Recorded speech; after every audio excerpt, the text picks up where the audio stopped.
Инсекти во храната, отсуство на топла вода, а понекогаш воопшто ја нема, стаорци во тоалетите, нефункционални лифтови, протекувања. Ваква е состојбата во студентскиот дом Пелагонија, на која се жалат студентите, а ја објави редакцијата на meta.mk. Иако се обидовме да влеземе внатре во студентскиот дом Пелагонија, за да ги снимиме лошите услови на кои се жалат студентите, едноставно не успеавме. Кога влеговме, од рецепција ни кажаа дека можеме слободно да се движиме и да снимиме се што сакаме, но од правниот сектор ни кажаа дека не можеме, додека не биде поставен нов ВД директор на овој студентски дом, затоа што предходниот поднесе оставка минатиот месец.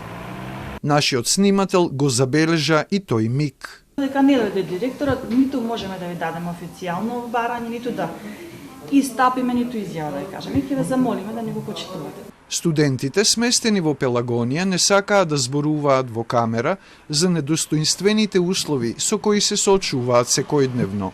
Ама не би сакале да ме снимате стварно. Какви се условите горе? Слушнавме дека се лоши. Дали имате проблеми со собиве? Слушнавме не. Како? Сепак една од студентките кажа дека имаат проблеми со водата и со храната што ја добиваат во студентската менза. Немаме топла вода, некогаш немаме воопшто вода. Некогаш мал проблем имаме и со храната. Каков проблем? Па можам да кажам дека често пати имаме инсекти во храната, мислам дека не е во ред и сметам дека треба да се води сметка за храната да биде поздрава и поразовидна, да не биде секогаш иста.